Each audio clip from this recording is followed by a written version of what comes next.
mad at decorating on a budget, but there's a difference between a budget and your home looking cheap. Hey there, hi, welcome to the channel. I am Garrett, and in this video, I am exposing all of the things that make your home look cheap. We're diving into that, we're gonna go through it, but before we do, give this video a like and let me know in the comments what other things make your home, make other people's homes, obviously not yours, not ours, because we're just exposing them, but what makes their homes look cheap? And if you say blue and white, you are getting blocked. What do you hate? What just drives you crazy? Let me know in the comment section down below.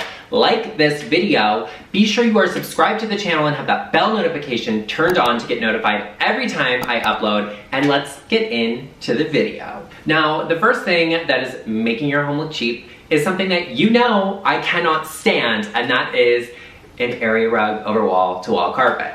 I think it goes without saying as to why this makes your home look cheap. I understand that some people find it to be functional, that it serves a purpose for them, that they're tired of looking at their old carpet. Maybe they just don't want their kids messing up their carpet. Whatever that is for you, I get it. But we can all agree it's not ideal. Now, there are times and places where it works and where it functions better, maybe a little bit, like if you have a very textured area rug that will grip onto that carpet to keep it from shifting around. I understand that. I literally had this in my office for like 2 months and it drove me absolutely insane. It even like damaged the rugs, which obviously, like, I shouldn't have done it in the first place. I was tired of looking at the carpet. But you know what? It was better at looking at the carpet than having a room that looked cheap and then damaged my stuff. Like, area rugs over wall-to-wall carpet are not for anybody. They don't look good. You know, there's a lot of people that are gonna say, the size of your rug makes your home look cheap, this makes your home look cheap, and while that stuff may be true, an area rug over wall-to-wall carpet not only looks cheap, it doesn't really function all that well. So please, stop doing it. I know you're gonna go off in the comments and let me know all about it.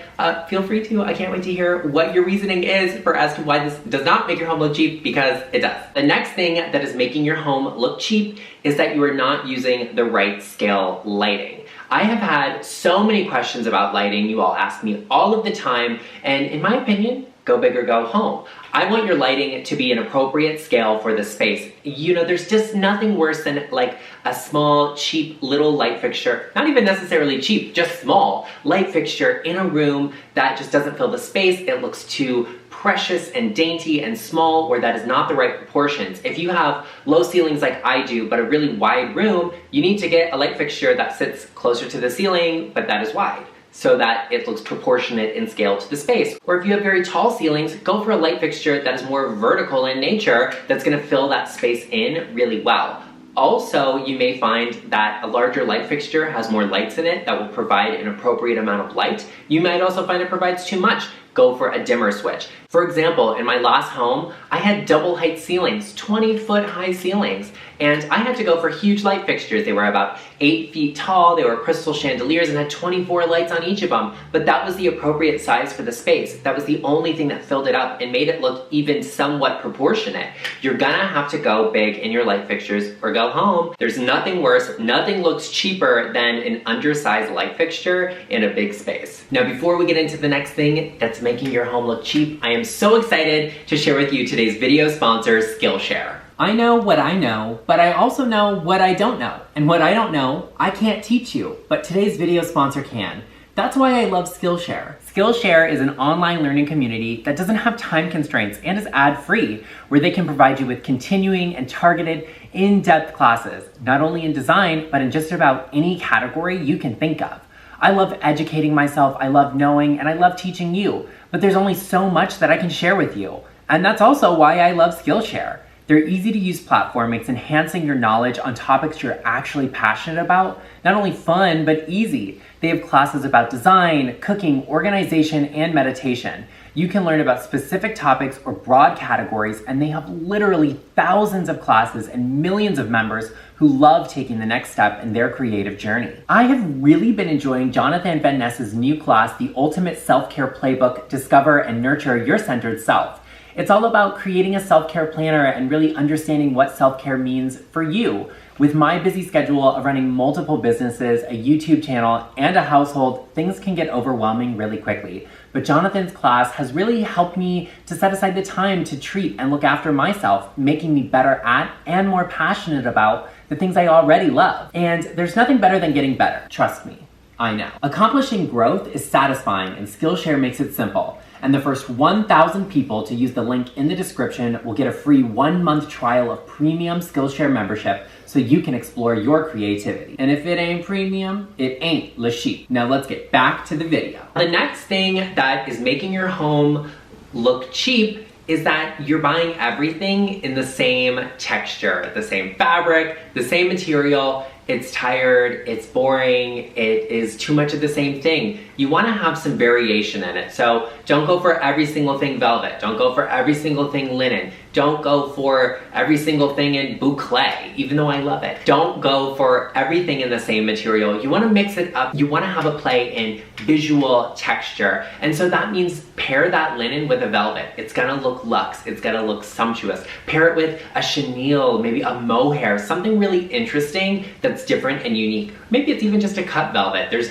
so many unique and interesting fabrics that you can layer into your space. When we're designing a space, we want to see all of the fabrics and finishes together so that we can make sure that we're not overusing one thing, that we are not creating a lack of texture, because that texture is really what layers and details a space. That's what makes the space look luxurious, look expensive, and having everything be the same material isn't gonna do that. Add some real linen into that layering, add a silk, add something interesting or different. And that doesn't necessarily have to be something that is high maintenance or out of your comfort zone. You could even do like a cowhide rug. That would be super interesting to break up a lot of velvet or break up a lot of linen. That texture is what's gonna give you a luxurious look, feel, and finish in your space. The next thing that's making your home look cheap is a lack of contrast. What I mean by that is not, don't be the person that does all neutrals. No, do your neutrals, do your color scheme, do what suits you, but make sure you have some contrast in it. For me, you know I love white walls and sapphire blue. There's nothing that brings me more joy, but for you, you might like all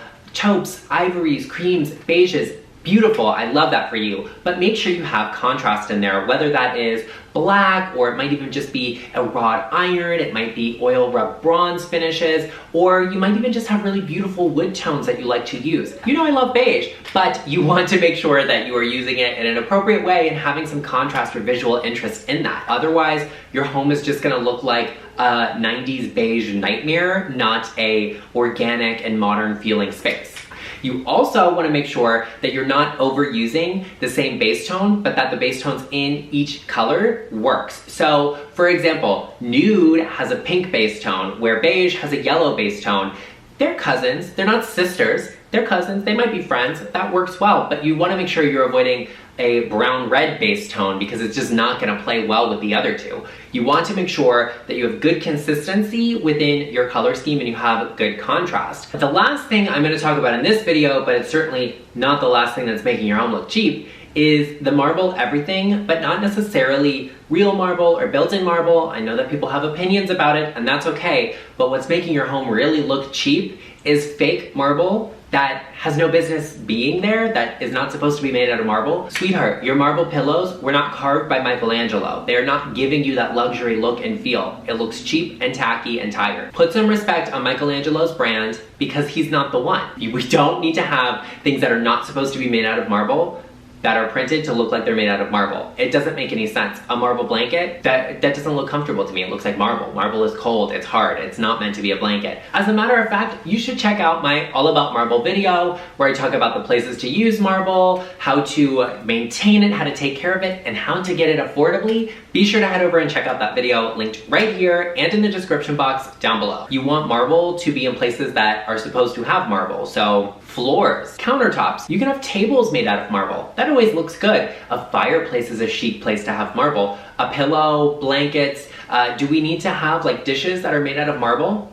Sweetheart, really? But you want to have marble in places that make sense, that it's supposed to be, that look good, otherwise it doesn't look good. Well, there you have it, everyone. I hope you enjoyed this video. If you did, be sure to let me know. I want to hear from you in the comment section. What other things are tacky, tired, and you hate seeing? What makes other people's homes look cheap? Because our homes don't look cheap, let's be real. You're here because we have good taste. Be sure to let me know and head over and check out my dated home trends that I love video to find out what things everybody says are dated but that are really not dated and should be saved and cherished and respected. Head over and check out that video. Be sure to share this video with a friend because you all have friends whose homes look cheap, tacky, tired, and dated, and they need to know because friends help friends.